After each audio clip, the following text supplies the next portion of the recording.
locked in a cage, separated from their family, taking away their ability to earn a living. You should be treated the same way you were trying to get them to be treated. I think it is almost an equal act to rape itself. In the hectic streets of New York, Alexander Melvin, Pereira's good friend and translator, crossed paths with a 20-year-old MMA enthusiast named Jesse, who happened to be visiting for the week. Their initial conversation looked smooth and respectful. I'll be in New York until Saturday morning, then I'll head down to New Jersey. Maybe we can find time in our schedules to meet up. Shama, what's your number and when are you gonna get into the city? Melvin would then ask Jesse if she would have someone for Alex, to which Jesse suggested Meredith and sent him her profile.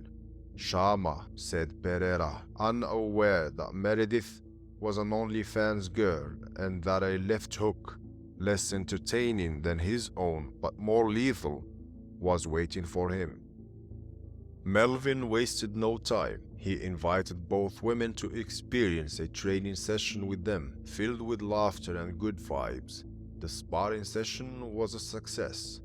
Jessie expressed her gratitude after the experience, as it felt like a dream come true for them. But then, things took an unexpected turn. After their evening at the gym, Melvin invited the girls to join them at their hotel for dinner. They accepted without hesitation.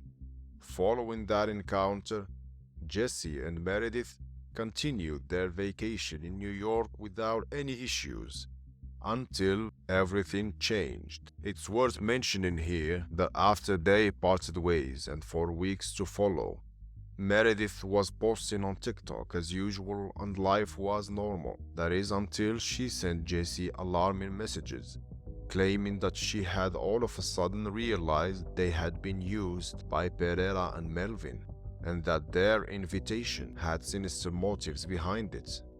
On the 5th of August, 2 months after that fateful night, Meredith decided to take her story public on TikTok.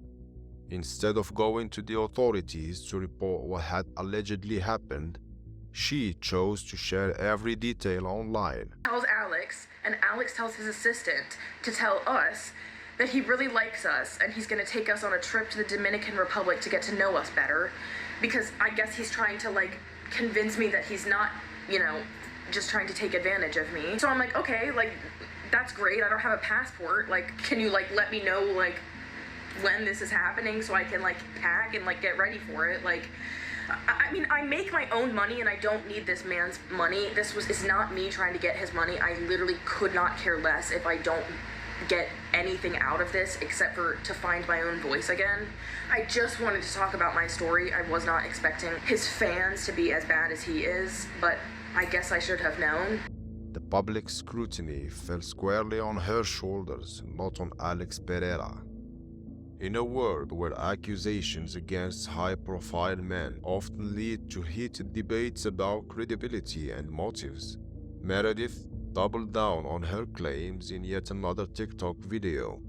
We're all sitting on the couch, and he's just sitting in bed staring at me and telling his translator to tell me things and trying to convince me to get into bed with him. I eventually get into bed with him because I was naive, I guess. I didn't think that anything was gonna happen. I'm in a room with a huge man that doesn't speak English. He's not understanding what I'm saying. He doesn't give a fuck because I've pushed him off so many times, and he doesn't care. And he got up and screamed and scared me into staying in the room with him and making his assistant and my friend leave the room. At this point, I know what's happening. I've been through this before. I know that it's just easiest if I just shut my mouth, do what I have to, put on whatever performance that I have to make it end. But things got worse for her when her friend Jessie unfollowed her on Instagram and released a video denying any involvement in Meredith's allegations.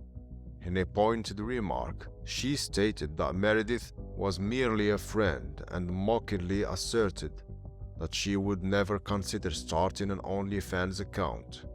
I was no way, I stayed and all, and me me and the other guy are just friends, and nothing about that has changed or will change. I want that to be known. I didn't do anything with anyone that night, and I will never have OnlyFans.